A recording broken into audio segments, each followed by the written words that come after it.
Good morning, everybody. Today, going to do a little kit review and also kind of show you the in-progress build of one of the reissued kits from back in the day. It's the Revell LA Street Chopper, which has been reintroduced by Atlantis Models.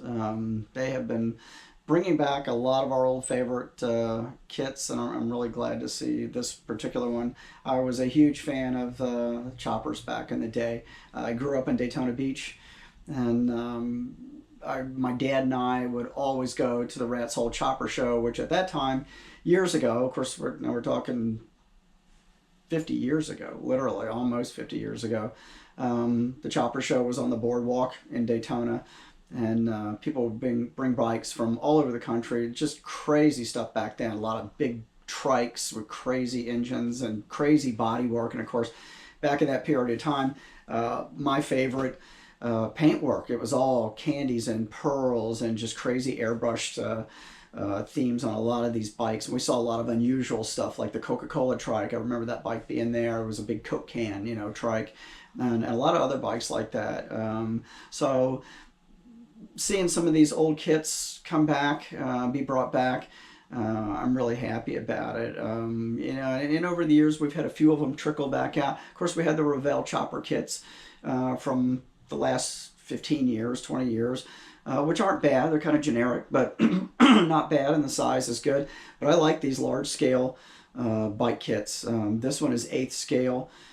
Just easy to work with. Not a ton of parts, but they're accurate. The details and stuff. The motor's good. They come with the plumbing, for your fuel lines and brake lines and your everything. So there's just nice, fun kit. So anyway, I will tell you. Well, let me just go ahead and I'm gonna flip the camera around over here to the actual kit itself.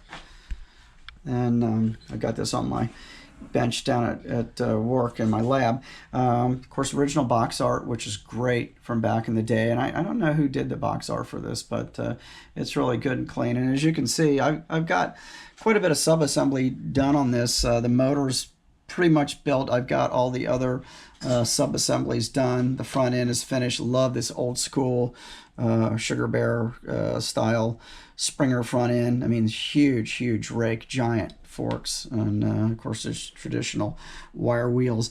I've got the body work done pretty much. The tank, of course, is 2 pieces right down the middle. So I've done the seam work on that. I filled and sanded this about 3 times now. I also did the side of the seat. This is 2 pieces, so I did some filling and sanding on there as well to mold that, and really just did right here on the gooseneck, same thing. I filled that and sanded that a couple times just to get rid of some of that seam work. It's not perfect, but it's a hell of a lot better than it was. So you can expect pretty much what we did from back in the day with these old kits. Flash plastic, sprue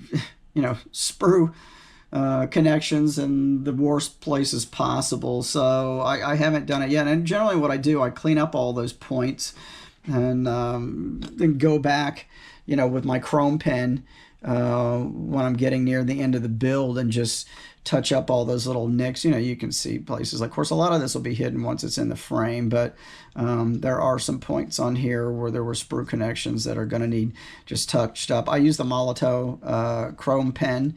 Hides a lot, and I'm probably going to hit the edges of where I put the black in those heads, which most of it's pretty good. I would paint it and then wipe it, but there's a few points because they're not perfect. There's some little indentations, so I'll go back with the Molotow pen on those too as well and touch up those points. But overall, this is a great old kit. I hope we see some more of those old kits come back, like the Triumph drag bike or maybe the Harley drag bike. Some of those are just awesome kits, and of course the prices have just gone through the roof on eBay for all of those kits. They've been like that for years. I had pretty much every single one of those kits 20 years ago, and I sold them all off like a dumb shit, but kind of wish I'd have hung on to them. But anyway, I will keep you posted as this build progresses. I'm pretty much ready for paint at this point.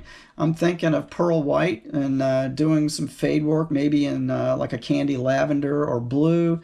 And same with on the tank, and just doing kind of a cool fade job, and then maybe doing a matching seat, maybe purple on the seat, and then maybe purple metal flake in the middle, you know, like the old school vinyl metal flake. I'm not sure exact on the paint yet, but I will keep you updated in some upcoming posts. So stay tuned, and I will see you next time. Thanks for looking.